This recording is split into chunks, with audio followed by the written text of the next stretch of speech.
Tennessee Capitol Report is made possible in part by a grant from Blue Cross and Blue Shield of Tennessee. You're doing great. I'm right here. No te preocupes, aquí estoy. Hey, Dad. I'm here. I'm right here. He's right here. Let's go. Being here matters. That's why Blue Cross Blue Shield has thousands of people right here in Tennessee serving millions of members. And if you need anything else, we'll be right here. So when it matters, wherever you go, we'll always be right here. I love what I do. Members don't expect us to go the extra mile for them, but that's what I do every day. I feel that we have the opportunity to help those who are not always served in our community. We're here for you. It's a true partnership. Tennessee loves credit unions.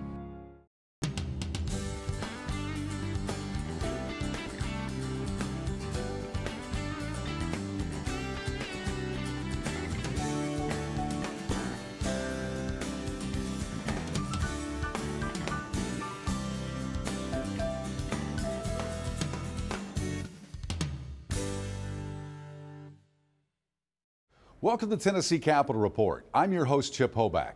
Spring has arrived during this session of the 110th General Assembly, which means key legislation is moving through committees, hoping to reach the floor for final passage before the session ends in April. On today's show, we'll look at a number of bills with leaders of the Senate and House, including Senator Farrell Hale of Gallatin, Senate Republican Caucus Chair Bill Ketron, House Assistant Leader Representative David Hawk, House Republican Caucus Chair Ryan Williams. And we'll also hear about a bipartisan bill that aims to end child marriage in Tennessee with Representative Darren Jernigan and Sam Whitson. But first, let's meet our newest Tennessee State Senator, Shane Reeves, who won a special election and was sworn in to represent District 14 a few days ago. I hereby declare you are legally and constitutionally a member of the State Senate. Congratulations. Look forward to listening and learning and leading and hopefully adding value to the Senate and to this great state. But thanks for being here. God bless you. Filling in for Lieutenant Governor McNally for the swearing in was Speaker pro tempore Farrell Hale, who joins me now for his first appearance on Tennessee Capitol Report. Good to see you, Senator Hale. Thank you. Thank you for joining us. With the students marching out of school this last week and the shootings in Florida, there's been some bills come up. One is a requirement for the TBI to notify the Department of Mental Health and Substance Abuse Services. Tell us what the purpose of that bill is. Well, we have amended that somewhat where that it's being directed toward law enforcement, and that came from the TBI. The TBI came up with an amendment on that. And what we're trying to do is that when someone that is mentally adjudicated as deficient attempts to buy a firearm, then local law enforcement is notified of that. And it may be a situation where that they feel like they don't need to act. They may know the situation and feel like everything's taken care of. But at the same time, it may be somebody that they've kind of been watching and they have violated the law in attempting to buy that firearm, and so they're able to get a warrant and go arrest that person. So when we think about mentally deficient individuals attempting to buy a firearm, questions always arise, and we have had gaps in that process of how to get that information back to law enforcement. And I'm told that if we are able to pass this bill, that this will be one of the strongest bills in the nation addressing this particular issue. It seems to have been some frustration from law enforcement on the ability to even act if they are notified of somebody. Right, and this will give teeth to that, give them ability to act on that. Coming from the TBI can only share that information if a law has been violated. And certainly when the attempt is made to purchase a firearm, then the law is violated, and then it comes down to law enforcement. We want to allow them to have some discretion. At the same time, if there's an issue taking place and they're concerned about this individual already, this gives them an opportunity to get a warrant and go pick up that individual. Another bill that you're interested in is about adult daycare and some other facilities where they don't need to be licensed. Tell us the purpose of that bill. It's respite care. The intent here, this was brought to me by a group of church folks, fairly small church. They've got a lot of volunteers that want to help in their community in respite care. And what we're talking about is that, especially Alzheimer's patients, the caregiver is much more affected than the patient. And it is a 24/7, 365 job if you're keeping those individuals, that family member at home. And so what this does is allow these small churches and volunteers to provide this care. Give them a chance to go to the grocery store, to the drugstore, the beauty shop, run some errands that they just can't get away. And sometimes you just need to be able to go out and walk in the park. And so that's the intent of this. There's a limit on this. It's 15 patients. It's only so many hours a week that they can serve a patient. So it's not a continuous care. It's not in competition with anyone else. And I believe the larger churches that would get into this want to be licensed. One other, being a pharmacist yourself, talk about the PBM, or the Pharmacy Benefits Manager ownership legislation. Okay. There has never been any regulations concerning PBMs. They are a non-regulated industry. And so this just brings in, if you're going to operate in the state of Tennessee, we feel like we need to know who you are and where you operate and what you're doing. The same applies to banks. We don't allow banks to operate without being licensed and having some type of oversight.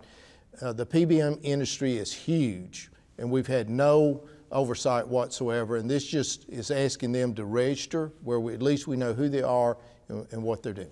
All right, well, thanks for taking the time to be on the show. Yes, sir. Glad to be here. Now on Tennessee Capitol Report is Republican Caucus Chairman in the Senate, Senator Bill Ketron of Murfreesboro. Been a regular on the show. Welcome back. Thank you so much. It's indeed a pleasure to be back with you. And the last time you're going to be on the show because you have future plans. It is. I'm retiring after 16 years up here. I'm going to miss it a lot, but I'm going back to Rutherford County to run for Rutherford County Mayor. Well, good luck on your campaign. Thank you so much.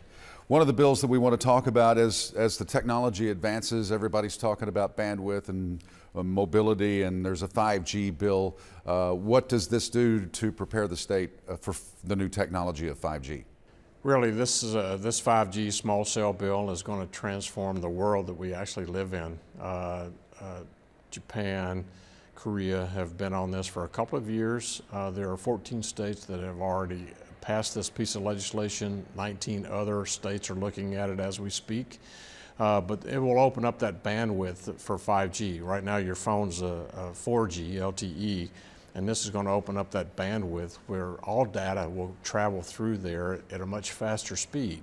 And the speed actually is going to go between 30 and 50% faster connectivity of what you currently have on your current cell phone. So video streaming, data, telemedicine, everything is going to travel in that new bandwidth.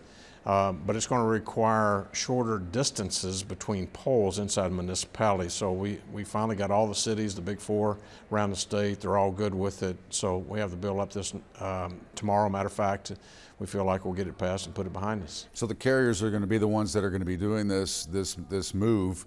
So does this allow them to have access to the clear pathways to be able to put that in easier? And that's what's taken probably 6 months to work out. Some of the concerns from the cities like Williamson County, they have the decorative black light poles with the plants hanging off of them. If it gets torn down, blown down, et cetera, then the providers have to replace with like, kind, and quality. If a city has blue poles on with some street, we have to replace, the providers have to replace with blue poles. If the subdivision has underground cabling or networking, it all has to go underground. So, but it's going to move us, transform our world as we know it right now at the lightning speed. All right, another bill we want to talk about is there's been the wine in the grocery stores was passed. It's been enacted for a while there. There's some changes in that. Tell us what's involved in that. Yeah, we passed the wine and grocery stores bill a few years ago. This was the first full year for its enactment, and people seem to be really enjoying it, especially our wives and women. They like it because what Publix, Kroger, the other grocery stores, major food chains, tells us that the buying patterns have changed. It used to be with those stores that Saturday was the busiest shopping day for those grocery stores. Now it's gone to Sunday, so they want to be able to go in and buy their wine as they're picking out their menu for the upcoming week. So it would create 7-day sales. Also, on the other side, then we have to allow the retailers the opportunity to sell the same thing as what the grocery stores are, so they'll be able to be open as well and sell their products. But it's not a have to, it's not a shall in the bill, it's a may. So for those retailers that currently don't want to be open, which are, you know, maybe half of them, then they don't have to be. Chick-fil-A doesn't open on Sunday, and neither does Hobby Lobby. They choose not to because of their religious convictions, so they choose not to do that. But we poll it, and it's over 70%, just like wine and grocery stores. People like to do that. You can still go into grocery stores, into restaurants and get wine. You can get distilled spirits. You can still buy beer all day, all across the state on Sundays. So it's not like that, you know, our buying habits have changed in our state. All right. Senator Bill Ketron, thanks a lot for being on the show again, and good luck in your campaign. Thank you so much. Well, if you've been by the state capitol in the past year, you've probably noticed the scaffolding around the cupola, or the top of the building. The restoration is almost complete. So here's an update on that story. There's a company in Middle Tennessee that actually features the state capitol in its logo. For good reason. The Lee family has been working on state buildings for over 100 years, including the last restoration of the Capitol in the 1950s. Now, Rock City Construction is wrapping up another restoration of the cupola and its ironworks, which date back to the Capitol's pre-Civil War construction. Back last summer, we took the ornamental iron off the top of the cupola, and it got shipped to Robinson Iron in Alexander City, Alabama. After they cleaned them, they coated them, put a powder coat so that hopefully it'll last for another 50 years. Repaired the cracks, and as I said earlier, there weren't as many cracks as we'd anticipated. So long as they maintain it and keep a coating on it to protect it from water intrusion, it should last basically forever. The fabricator that reworked it was also involved in the redoing the dome at the U.S. Capitol. He said this iron was a whole lot better than the iron they encountered up there. The current cupola restoration also introduced a fourth-generation Lee to work on a Tennessee state landmark. I did more of the work on the front end as far as the estimating and the proposal and the bid. Now we're ready to wrap it up. With the masonry and roof repaired, the restored iron is now being lifted back into place as the Lees look forward to the project's completion this May. Yeah, it's cool to look up and say, all right, yeah, we did that before, do it again. We enjoy working on state buildings, private buildings. Building is fun, and evidently it's a gene that runs in my family. We want to shift our attention now to the legislation in the State House. Representative David Hawk, welcome to the show. Thank you for having me. All right. Opioid has been the discussion across the country, and a big focus of this session of the legislature has been opioid crisis. So there's some pending legislation. How are you involved with that? Well, I go back to actually 2012 when the state of Tennessee began trying to limit the number of opioids out in the world. We've actually cut down the number of pills in Tennessee by the millions, so we've got millions fewer pills out there, but we're still seeing folks get addicted. So fast forward now to 2018, the opioid legislation now that I'm carrying on behalf of Governor Haslam will try to limit that initial addiction for folks, and we're going to set limits at 3 days. For most medical procedures, most situations that are going to involve patient pain, we're going to set limits of 3 days. There are going to be other extenuating circumstances and medical necessities that there'll be potential for up to 10-day prescription, up to 20-day prescription in the case of surgery and things like that, and even up to 30 days if there's medical necessity for that. So what we're trying to do with this legislation is limit that initial addiction that so many Tennesseans are feeling these days. I guess part of that problem is overprescription, and another is once those pills aren't used, somebody else can grab those pills. Sure, exactly. If those pills are out there in the marketplace, whether it be grandma's medicine cabinet or wherever they are, that person actually becomes a target for a criminal as well. If someone knows that a friend down the street has just been in the hospital and gotten out. They could have 30 days worth of opioids in the house right now. They may take 3 days worth of it and there's dozens of pills in the medicine cabinet. That individual becomes a target. So we're trying to limit that as well for Tennesseans. Now, another thing you've been involved with in the past is the UT Board of Regents and Board of Trustees that split them up to the different universities having their own boards. What's the latest on that? Well, we've got a couple issues. 2 years ago, we passed the Focus Acts, which allowed the Tennessee Board of Regents schools, universities, to create their own Board of Trustees. So we have 6 local governing institutions of higher education. We've seen such success with that we're looking at creating something similar with the University of Tennessee system. University of Tennessee is unique in that they are one system, but they have 4 campuses. You have Medical Science Center in Memphis, UT Martin, UT Chattanooga, and UT Knoxville. So we're looking to make sure that each of those 4 campuses has their say in the overall University of Tennessee system, but creating a more streamlined big board for the University of Tennessee system that will oversee all campuses. Right now, the UT system has 27 board members, and it's really not operating as effectively or as efficiently as many of us would like it to.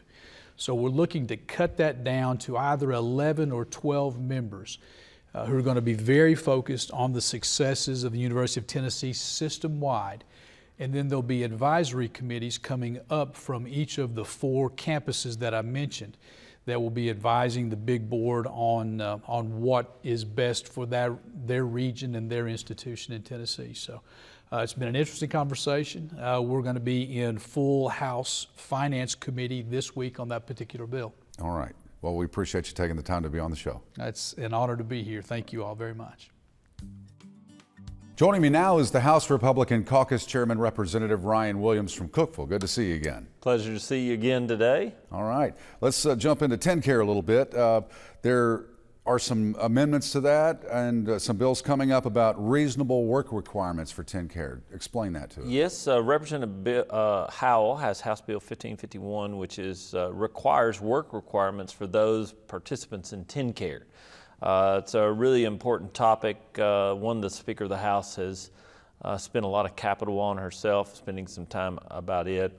Has lots of the same exceptions for volunteerism, some medical exceptions for those who wouldn't, but there are several thousand able-bodied persons who are on TennCare now. This would allow for Tennessee to submit a waiver to CMS to allow them to opt into this program with CMS and the federal government's approval to do so. You'll see a lot this week. This bill's on the House floor. You'll see lots of discussions, mostly partisan, lots of amendments on the House floor, discussions about it, and so it'd be probably our largest and most heated debate so far this year. What is the other side saying? Well, the other side says that these people are incapable of doing some work. I think it was Ronald Reagan said one of the greatest entitlements or government programs is job. And so it's interesting that when given the opportunity to work and the ability to work, people want to work. There's also some proposed changes in the annexation laws. Yes, several years ago, Representative Mike Carter, we call him Judge Carter, former judge, brought about, there were some challenges associated with annexation by ordinance across the state. He brought a bill to change it and make it by referendum. It was a great move. I thought it was very good. It gives more people a voice. Big challenge though for small communities like mine in Cookeville.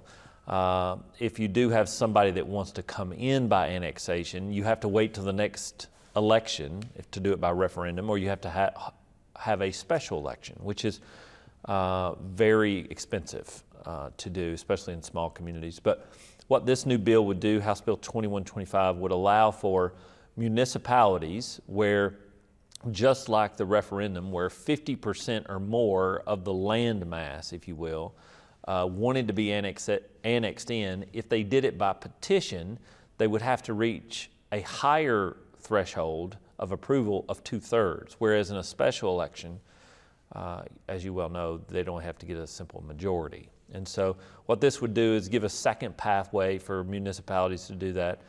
Another thing that's been high on the agenda with in the news, we had students walking out of school, and the governor's working on the school safety working group, and you're involved with that. Tell us what your involvement is, and what do you think will come of that? Yes, I am one of, there are two members of the House, myself and David Byrd are on the committee, and then my senator, Senator Paul Bailey and Senator Dolores Gresham are the seated members of the General Assembly that are in the committee. And then there are stakeholders from law enforcement, social work, all across the state, education stakeholders, teachers even.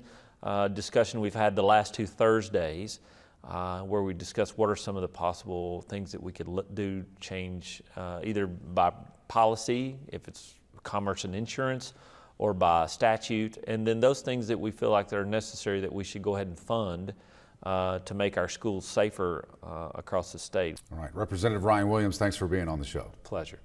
Earlier this month, a bill that sets the minimum age for marriage in Tennessee at 18 was suddenly sent off to summer study without discussion. Here's more. Chairman, members, what this bill would... And so with that said, to keep from interfering with this legislation with a outstanding court case, I move that we send this to summer study. All right, we have a motion second to refer to summer study. Any opposition? Can I speak on? Sure. Could I get some further details about the court case? Yeah, let's deal with that later. That might take 2 or 3 hours. Is there any objection to referring it to summer study? All right, seeing none, roll to summer study. A week later, House Leader Glenn Cassida reversed the decision, and the bill passed the subcommittee 6-0 with an amendment. Here to discuss the latest developments are Democrat Darren Jernigan and Republican Sam Whitson. Welcome to the show, gentlemen. Thank you, Chip. All right, Chip. Okay, let's go back. We just saw a little bit of the history of this bill, so it's hard for me to believe that this is still on the books the way it is. Discuss the way the law is now and how you're proposing the marriage laws to change. Well, sure. The way the law is now is between 16 and 18 years old. So 18-year-olds is the law, but between 16 and 18, you just need permission from your parents, just a signature. Below 16, it is with a judge or a county mayor can give a waiver, and then the parents sign, and then a county clerk can issue a marriage license. There is no minimum age in Tennessee. So that was really important to note because it can go as low as 10 to 12-year-olds. So what our bill would do would come in, and 18 is the age. That's what it started out to be. And then we went through the process. We have an amendment now that it's 18 with the one exemption of 17-year-old can get married with permission of the parents and judicial process, and quite a few provisions that a judge has to go through in order to grant a license. And this has gotten bipartisan support. You guys have worked together in the past. Right. Chip, I was really excited when Representative Jernigan asked me to be his co-sponsor on this legislation from the very beginning. We have a really good working relationship. In fact, I'm fortunate to be able to sit on the House floor next to Darren, and we have developed a good working relationship on issues that are very important to our state and to our citizens. And this is one of those that when Darren first brought it to me, it just made perfect sense. If I could just add real quick, last year I had an opportunity to participate in a TBI sting operation, and just the challenge we have in human trafficking, and there can be a relationship with this, with children are being forced into marriage as a result of this crime. And in Williamson County, the county I represented, we had 20 arrests of men thinking they were going to have sex with a 14-year-old girl. So that shows we have a problem in this state. And Darren has fought this battle, which I see as a bigger war, and we will continue to work together on these issues. Where does it go now? So it is going to go to full committee. After full committee, then we'll go to budget subcommittee because there is a small fiscal note of $1,500 on it. Then from subcommittee to full committee, then calendar and rules, and then the House floor. So the Senate may do it much, much quicker than we do, but I could be looking at 3 weeks before we. Leader Cassida at first was ignoring this. Somebody brought it to his attention, and he seemed to say, I can't believe this is not a law already, and brought it back up. That's true, and also there's been a lot more bipartisan support for this bill that he's carrying now. And in fact, a lot of other folks have signed on as co-sponsors this legislation to show our support for this initiative that Representative Jernigan has brought forward to our House. So we're looking at 24 co-sponsors, and he's correct, which 10 of them are Republicans, and so that's not really a question. I think it's more of the issue that we're all concerned about of possible child marriage. It's great to see everybody working together. Right. It happens a lot more than people realize. That's our program for today, but we'll be back in April for a wrap-up of the 2018 session of the Tennessee General Assembly. Until then, replays of our shows are posted on YouTube, and you can watch bonus clips from today's interviews on our Facebook page. So we'll see you online and back here on Tennessee Public Television next month. I'm Chip Hoback. Tennessee Capitol Report is made possible in part by a grant from Blue Cross and Blue Shield of Tennessee. Doing great. I'm right here. No te preocupes, aquí estoy. Hey, Dad. I'm here. I'm right here. Be right here. Let's go. Being here matters. That's why Blue Cross Blue Shield has thousands of people right here in Tennessee serving millions of members. And if you need anything else, we'll be right here. So when it matters, wherever you go, we'll always be right here. I love what I do. Members don't expect us to go the extra mile for them, but that's what I do every day. I feel that we have the opportunity to help those who are not always served in our community. We're here for you. It's a true partnership. Tennessee loves credit unions.